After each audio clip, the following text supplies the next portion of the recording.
السلام علیکم محترم ناظرین، نورستان کی سلطنت میں ہر طرف امن تھا، خوشحالی تھی، انصاف کا بول بالا تھا۔ اس سلطنت کے تخت پر بیٹھا نوجوان بادشاہ نور خان نہ صرف بہادر اور انصاف پسند تھا بلکہ حسن و وجاہت میں بھی اپنی مثال آپ تھا۔ بادشاہ نور خان نہ صرف تلوار کی مہارت اور جنگی فہم میں معروف تھا بلکہ اس کی سادگی، انصاف پسندی اور نرم دلی نے رعایا کے دل جیت لیے تھے۔ نور خان بچپن ہی سے وزیر اعظم کی بیٹی گلشن بانو سے متاثر تھا۔ گلشن بانو نہ صرف بے حد حسین تھی بلکہ ایک پاکیزہ دل، سمجھدار اور نرم مزاج لڑکی بھی تھی۔ اس کی سادہ مسکراہٹ، گہری آنکھیں اور نرم لہجہ ہر کسی کو متاثر کرتا۔ وہ اپنے والد کی طرح سلطنت کے معاملات کو سمجھنے کی کوشش کرتی تھی اور اکثر محل کی لائبریری میں فقہی کتابیں اور حکمت کی کہانیاں پڑھا کرتی تھی۔ ایک دن دربار کے بعد نور خان نے اپنے والد بزرگوار کی تلوار کو مزار پر چڑھانے کے بعد وزیر اعظم کو بلا کر کہا،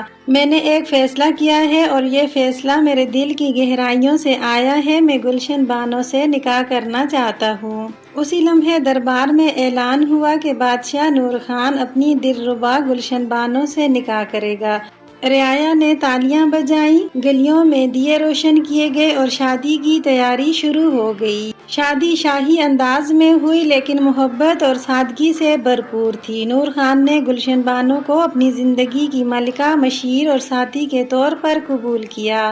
گلشن بانو نے بھی بادشاہ کی خدمت، رعایا کی خیرخواہی اور محل کے نظم و ضبط کو اپنی ذمہ داری سمجھا۔ جلد ہی وہ نہ صرف نور خان کے دل کی بلکہ پوری سلطنت کی ملکہ بن گئی۔ چند برسوں بعد نورستان کے پڑوس میں واقع سلطنت قمرستان سے ایک قاصد آیا۔ وہ قمرستان کے بادشاہ کا پیغام لایا تھا، شہزادی زلیخا کا رشتہ۔ زلیخا اپنی خوبصورتی میں بے مثال تھی۔ اس کی تربیت ایک مغرور ملکہ کی طرح ہوئی تھی۔ قمرستان کے بادشاہ نے واضح کر دیا تھا کہ اگر رشتہ منظور نہ ہوا تو تعلقات کشیدہ ہو سکتے ہیں۔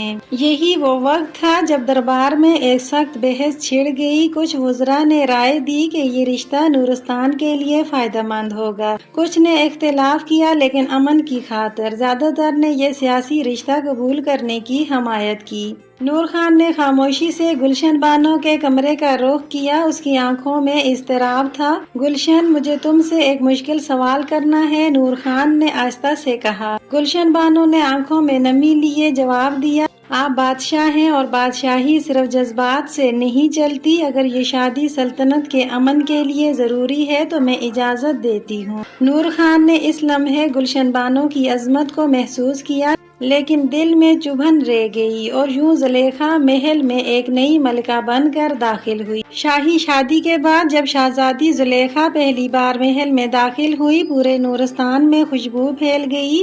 زلیخا نے جب محل کی دہلیز پر قدم رکھا تو اس کا لباس ہیرے، نیلم اور یاقوت سے سجا ہوا تھا۔ اس کی لمبی سنہری زلفیں کندھوں پر پھیل رہی تھیں اور اس کی گردن پر موتیوں کا ہار اس کی بادشاہی شان کا منہ بولتا ثبوت تھا۔ محل کے تمام خدام قطار میں کھڑے تھے، ہر کسی کی نظریں زلیخا پر جمی تھیں لیکن ان نظروں میں تعریف سے زیادہ حیرت تھی۔ اتنی خوبصورتی کے باوجود زلیخا کے چہرے پر ایک عجیب سا غرور اور سرد مہری تھی۔ محل کی سب سے باوقار اور پیاری ہستی گلشن بانو خود سادہ مگر باوقار لباس میں زلیخا کے استقبال کے لیے کھڑی تھی۔ اس نے نہایت محبت سے آگے بڑھ کر زلیخا کو خوش آمدید کہا۔ ملکہ زلیخا، نورستان میں خوش آمدید، یہ محل اب آپ کا ہے۔ زلیخا نے ایک مصنوعی مسکراہٹ سے جواب دیا، شکریہ۔ اس کی آنکھوں میں وہ گرم جوشی نہیں تھی جو دل کو چھو جائے۔ زلیخا نے ارد گرد کا جائزہ لیا جیسے وہ یہ دیکھ رہی ہو کہ کون اس کے لائق ہے اور کون نہیں۔ پہلے چند دن زلیخا خاموش رہی لیکن اس کی آنکھیں سب کچھ دیکھ رہی تھی۔ سب گلشن بانو سے مشورے کرتے، اس سے محبت سے پیش آتے اور درباری فیصلوں میں اس کی دانش مندی کو سراہتے۔ یہ سب دیکھ کر زلیخا کے دل میں ایک چنگاری سی اٹھنے لگی۔ اس نے ایک رات اپنی محظوظ کنیز سارا سے کہا، عجیب بات ہے نا سارا، میں تو نئی ملکہ ہوں مگر سب کی زبان پر گلشن بانو کا نام ہے۔ سارا جھک کر بولی، ملکہ سلامت وہ محل میں پہلے سے موجود ہے، لوگ عادتاً اس سے مانوس ہیں، وقت گزرے گا تو سب آپ کے قدموں میں ہوں گے۔ زلیخا نے آئینے میں اپنی خوبصورتی کو دیکھا اور کہا، مجھے وقت کی ضرورت نہیں، میں خود وقت کو بدلنے کا ہنر رکھتی ہوں۔ رفتہ رفتہ زلیخا نے خادماؤں کے ذریعے گلشن بانو کی سرگرمیوں پر نظر رکھنا شروع کی۔ جب اسے پتہ چلا کہ گلشن بانو نہ صرف محل کی انتظامیہ میں اہم کردار ادا کر رہی ہے بلکہ رعایا کے مسائل بھی سنتی ہے تو وہ تپ گئی۔ یہ عورت بادشاہ کی بیوی ہے یا سلطنت کی حاکم؟ زلیخا نے ایک دن غصے سے کہا۔ زلیخا نے اپنے کمرے میں مخصوص درباری وزیروں، کنیزوں اور سازشی افراد کو اکٹھا کرنا شروع کیا۔ وہ جانتی تھی کہ طاقت صرف خوبصورتی سے نہیں آتی، دماغ سے آتی ہے، اور وہ اب سیاسی کھیل کھیلنے کو تیار تھی۔ ایک شام جب بادشاہ نور خان تھکے ہارے دربار سے واپس اپنے خاص کمرے میں بیٹھے تھے، زلیخا آہستہ قدموں سے آئی اور ان کے قریب بیٹھ گئی۔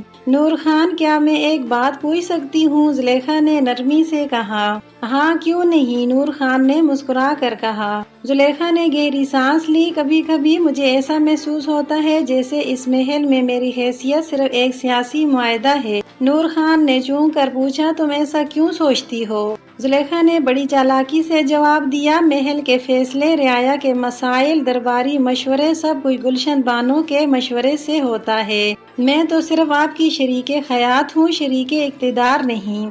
نور خان نے خاموشی اختیار کی اور یہی خاموشی زلیخا کی پہلی جیت بن گئی۔ زلیخا نے دن بدن نور خان کے کان بھرنے شروع کیے۔ گلشن بانو رعایا سے خفیہ ملاقاتیں کرتی ہے، محل کی خادمائیں اسی کی فرما بردار ہیں، وہ کبھی بھی بغاوت کروا سکتی ہے۔ مجھے شک ہے کہ وہ محل میں آپ کے خلاف ایک الگ نظام قائم کر رہی ہے۔ نور خان نے پہلے تو ان باتوں کو جھٹلایا، مگر زلیخا نے اتنی چالاکی سے باتیں کی، اتنی بار اور اتنے مواقع پر کہ وسوسے پیدا ہونے لگے۔ وہ گلشن بانو کی خاموشی کو سازش سمجھنے لگا، اس کے درباری اثر کو خطرہ اور اس کی عبادت کو دکھاوا سمجھنے لگا۔ ان سب حالات میں گلشن بانو کو زلیخا کی نیت کا اندازہ ہو چکا تھا، لیکن اس نے زبان نہ کھولی۔ وہ چاہتی تو بادشاہ کے سامنے جا کر صفائی دے سکتی تھی، درباریوں سے حق مانگ سکتی تھی، لیکن اس نے خاموشی کو اپنا لباس بنا لیا۔ ہر رات وہ اللہ تعالیٰ سے دعا کرتی، یا اللہ، میرا دل جانتا ہے کہ میں نے کبھی بے وفائی نہیں کی، اگر یہ آزمائش ہے تو مجھے اس میں ثابت قدم رکھ۔ آخر کار ایک دن جب بادشاہ کا دل زلیخا کے زہر سے بھر گیا تو اس نے غصے میں آ کر اعلان کیا، گلشن بانو کو محل کے پچھلے حصے میں منتقل کیا جائے، وہ اب درباری معاملات میں دخل نہ دے گی، اس سے ملاقات منع ہے۔ یہ اعلان محل میں بجلی کی مانند گرا، خادمائیں رو پڑیں، درباری خاموش ہو گئے اور گلشن بانو نے سر جھکا کر قید کی طرف قدم بڑھا دیے۔ نہ کوئی احتجاج، نہ کوئی فریاد، صرف خاموشی اور دعا۔ گلشن بانو نے قید کو سزا نہیں، عبادت سمجھا۔ اس نے نماز، قرآن، دعا اور خدمت کو اپنا شعار بنا لیا۔ وہ کمرے میں بند ضرور تھی لیکن دل آزاد تھا۔ اے پروردگار، اگر میرا دامن صاف ہے تو میری سچائی ظاہر کر دے۔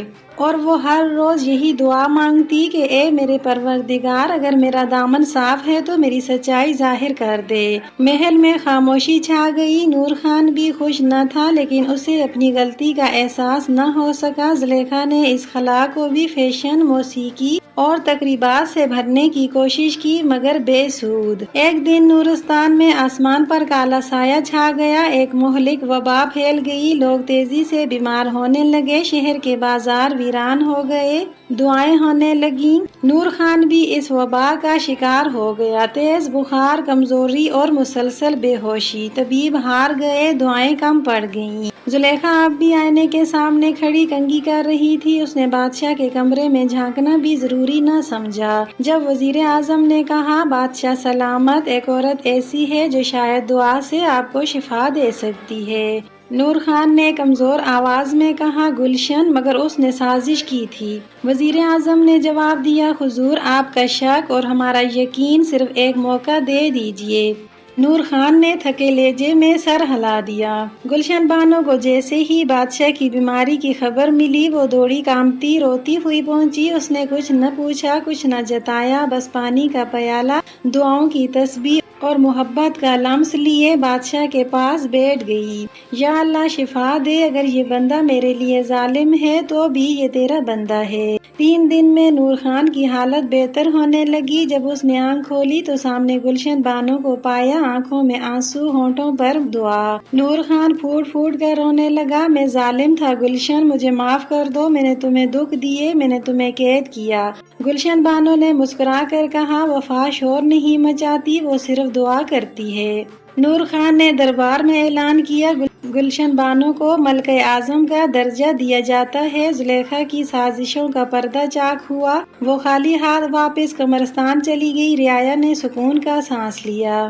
گلشن بانو نے یتیم خانے، مدرسے اور عورتوں کے ہنر سکھانے کے مراکز قائم کیے۔ محل میں امن، دربار میں انصاف اور دلوں میں محبت واپس آ گئی۔ وفا، صبر اور دعا وہ خزانے ہیں جو بظاہر خاموش رہتے ہیں مگر وقت آنے پر سب کچھ جیت لیتے ہیں۔ حسد جتنا بھی گہرا ہو، سچائی کی روشنی اسے مٹا دیتی ہے، اور وہ انسان جو سچ کو پہچان لے وہی لوگوں کے دلوں میں زندہ رہتا ہے۔